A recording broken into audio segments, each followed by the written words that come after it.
দিকে সেজদা দিল না, এটা বড় বিষয় নয়। সবচেয়ে বড় বিষয় হলো সে আল্লাহর অর্ডারকে উপেক্ষা করেছে। ঠিক কিনা বলেন? চিরদিনের জন্য অভিশপ্ত হয়ে গেছে।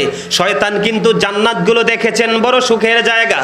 আল্লাহ রাব্বুল আলামিন আদম জান্নাতের মধ্যে অবস্থান করতেছে ঘুমন্ত অবস্থায়। কি অবস্থায়?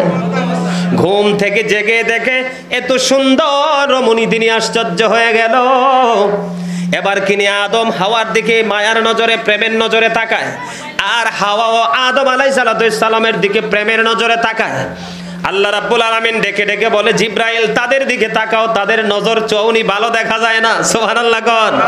তাদের একটা বন্ধনে আবদ্ধ করতে হবে। কয় আবদ্ধ কি? তাদের বিয়ে করতে হবে। বন্ধুরে আমার, তাদের বিয়ের একটা ব্যবস্থা করলেন আল্লাহ রাব্বুল আলামিন। এই বিয়ের মধ্যে বন্ধু মোহরানা ছিল মাত্র নবীর প্রেমের দুরূদ 10 বার। আদম হাওয়ার বিয়ের মোহরানা কি? আমার নবীর প্রেমের দুরূদ। আর এই দেশের কাঠমোল্লারা বলে নবীর দুরূদ পড়া নাকি বেদাত। নাউজুবিল্লাহ বলেন না কেন? আর জোরে। এবং আদম হাওয়াকে জান্নাতে বসবাস করার আল্লাহ অর্ডার দিলেন। অর্ডার দেওয়ার পরে আবার শয়তানকে কিন্তু জান্নাত থেকে আমার আল্লাহ কি করে দিয়েছেন? আগে বের করে দিয়েছেন, তাকে লানত অভিশপ্ত করে দিয়েছেন। এবার যখন আদম হাওয়া জান্নাতে বসবাস করতেছে, শয়তান কিন্তু এটা সহ্য হচ্ছে না। কি? এটা কিন্তু সে সহ্য করতে পারতেছে না। এবার সে কি করবে? আদম হাওয়াকে জান্নাত থেকে বের করবে। আল্লাহ কিন্তু আমাদেরকে সাবধান করে দিয়েছেন, ইন্না শাইতানা লাকুম আদুউন ফাত্তাখিযুহু আদুওয়া। শয়তান কিন্তু আমাদের প্রকাশ্য শত্রু, তাকে শত্রু বলে গণ্য করতে হবে। শয়তান আল্লাহ রাব্বুল আলামিন কি চ্যালেঞ্জ ছুড়ে দিলেন, ক্বালা ফাবি ইজ্জাতিকা লাউগিয়ান্নাহুম আজমাইন ইল্লা ইবাদাকা মিনহুমুল মুখলাসিন। আল্লাহ রাব্বুল আলামিনকে চ্যালেঞ্জ যখন করলেন, আল্লাহ রাব্বুল আলামিন শয়তানকে শয়তানি পাওয়ার দিয়ে দিলেন, আর ঈমানদারদেরকে সচেতন করে দিলেন, তোমরা সাবধান থাকো, শয়তান তোমাদের প্রকাশ্য শত্রু।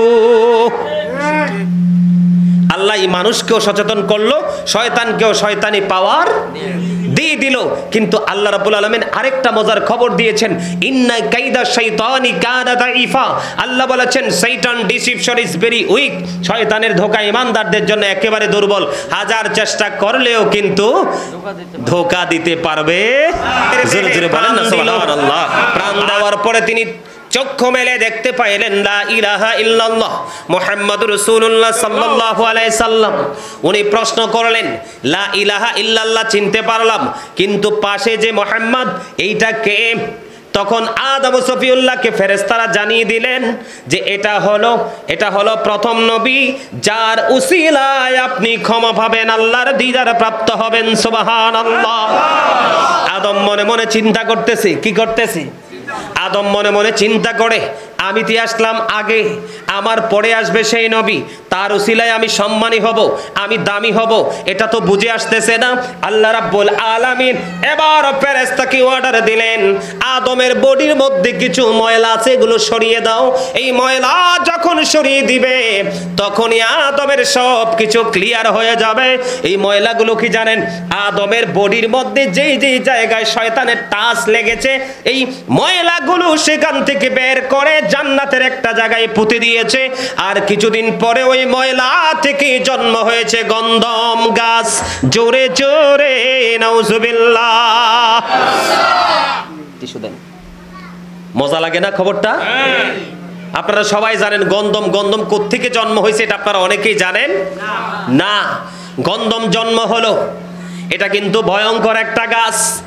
এখন শয়তান তো অভিশপ্ত হয়ে গেল, আদমকে সেজদা দিল না, আদমের দিকে সেজদা দিল না, এটা বড় বিষয় নয়। সবচেয়ে বড় বিষয় হলো সে আল্লাহর অর্ডারকে উপেক্ষা করেছে। ঠিক কিনা বলেন? চিরদিনের জন্য অভিশপ্ত হয়ে গেছে। শয়তান কিন্তু জান্নাতগুলো দেখেছেন বড় সুখের জায়গা। আল্লাহ রাব্বুল আলামিন আদম জান্নাতের মধ্যে অবস্থান করতেছে ঘুমন্ত অবস্থায়। কি অবস্থায়? ঘুম থেকে জেগে দেখে এত সুন্দর রমণী, তিনি আশ্চর্য হয়ে গেল। এবার কিনে আদম হাওয়ার দিকে মায়ার নজরে, প্রেমের নজরে তাকায়, আর হাওয়াও আদম আলাইহিস সালামের দিকে প্রেমের নজরে তাকায়। আল্লাহ রাব্বুল আলামিন ডেকে ডেকে বলে, জিব্রাইল তাদের দিকে তাকাও, তাদের নজর চৌনি ভালো দেখা যায় না। সুবহানাল্লাহ কোন। তাদের একটা বন্ধনে আবদ্ধ করতে হবে। কয় আবদ্ধ কি? তাদের বিয়ে করতে হবে। বন্ধুরে আমার, তাদের বিয়ের একটা ব্যবস্থা করলেন আল্লাহ রাব্বুল আলামিন। এই বিয়ের মধ্যে বন্ধু মোহরানা ছিল মাত্র নবীর প্রেমের দুরূদ 10 বার। আদম হাওয়ার বিয়ের মোহরানা কি? আমার নবীর প্রেমের দুরূদ। আর এই দেশের কাঠমোল্লারা বলে নবীর দুরূদ পড়া নাকি বেদাত। নাউজুবিল্লাহ বলেন না কেন? আর জোরে এবং আদম হাওয়াকে জান্নাতে বসবাস করার আল্লাহ অর্ডার দিলেন। অর্ডার দেওয়ার পরে আবার শয়তানকে কিন্তু জান্নাত থেকে আমার আল্লাহ কি করে দিয়েছেন? আগে বের করে দিয়েছেন, তাকে লানত অভিশপ্ত করে দিয়েছেন। এবার যখন আদম হাওয়া জান্নাতে বসবাস করতেছে, শয়তান কিন্তু এটা সহ্য হচ্ছে না। কি? এটা কিন্তু সে সহ্য করতে পারতেছে না। এবার সে কি করবে? আদম হাওয়াকে জান্নাত থেকে বের করবে। আল্লাহ কিন্তু আমাদেরকে সাবধান করে দিয়েছেন, ইন্না শাইতানা লাকুম আদুউন ফাত্তাখিযুহু আদুওয়া। শয়তান কিন্তু আমাদের প্রকাশ্য শত্রু, তাকে শত্রু বলে গণ্য করতে হবে। শয়তান আল্লাহ রাব্বুল আলামিন কি চ্যালেঞ্জ ছুড়ে দিলেন, ক্বালা ফাবি ইজ্জাতিকা লাউগিয়ান্নাহুম আজমাইন ইল্লা ইবাদাকা মিনহুমুল মুখলাসিন। আল্লাহ রাব্বুল আলামিনকে চ্যালেঞ্জ যখন করলেন, আল্লাহ রাব্বুল আলামিন শয়তানকে শয়তানি পাওয়ার দিয়ে দিলেন আর ঈমানদারদেরকে সচেতন করে দিলেন, তোমরা সাবধান থাকো, শয়তান তোমাদের প্রকাশ্য শত্রু। আল্লাহ মানুষকেও সচেতন করলো, শয়তানকেও শয়তানি পাওয়ার দিয়ে দিল। কিন্তু আল্লাহ রাব্বুল আলামিন আরেকটা মজার খবর দিয়েছেন, ইন্না কাইদা শাইতানি কানা দাইফা। আল্লাহ বলেছেন শয়তান ডিসিপশন ইজ ভেরি উইক। শয়তানের ধোঁকা ঈমানদারদের জন্য একেবারে দুর্বল। হাজার চেষ্টা করলেও কিন্তু ধোঁকা দিতে পারবে। জোরে জোরে বলেন না সুবহানাল্লাহ। আর জোরে সুবহানাল্লাহ। এবার বন্ধু শয়তান পাগল হয়ে গেছে আদম হাওয়াকে জান্নাত থেকে বের করার জন্য। কি করার জন্য? জান্নাত থেকে বের করার জন্য। এবার কি করলেন শয়তান? ময়ূর এবং সাপের মাধ্যমে জান্নাতে ঢুকলেন। কোথায়? ময়ূর এবং সাপ এদের মাধ্যমে জান্নাতে ঢুকলেন। ঢোকার পরে গন্ধম গাছের নিচে বসে ক্রন্দন শুরু করলেন।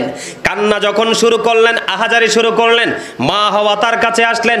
আসার পরে মা হাওয়াকে বললেন, তুমি মা হাওয়া বললেন, তুমি কাঁদছো কেন? কয় আপনাদের দুঃখে কাঁদছি। নাউজুবিল্লাহ বলেন। কয় আমাদের দুঃখে? কয় হ্যাঁ। কয় আমাদের দুঃখ কি? কয় আমি দুঃখ আপনারা এত সুখের জায়গা থেকে অল্প দিনেই বের হয়ে যাবেন, এই দুঃখে আমি কাঁদতেছি। কেমন দুষ্ট দেখেন। মা হাওয়া একটু নরম হয়ে গেল। কি হয়ে গেল? একটু নরম হয়ে গেল। মা হাওয়া বলতেছে এখান থেকে বের হয়ে যাব। কয় হ্যাঁ। কয় না, বের হওয়ার উপায় কি? কয় না, বের হওয়ার উপায় হলো এই যে গন্ধম গাছের একটা ফল তিনি নিজেই চিবিয়ে চিবিয়ে খাচ্ছেন খুব মজা করে। কয় আপনারা যদি এই ফল খাইতে পারেন তাহলেই চিরকাল জান্নাতে থাকতে পারবেন। এবার মা হাওয়া মোটামুটি রাজি হয়ে গেছে। এবার রাজি হয়ে যাওয়ার পরে কয় আপনি যদি থাকেন, আপনার স্বামী না থাকে তাহলে কোনো লাভ নাই। কি নাই? আপনি যদি থাকেন, আপনার স্বামী না থাকে কোনো লাভ নাই। আপনি একা একা থাকলে কোনো ফায়দা হবে না, বরং আপনি এখন খাওয়ার দরকার নাই। আপনি আপনার স্বামীকে নিয়ে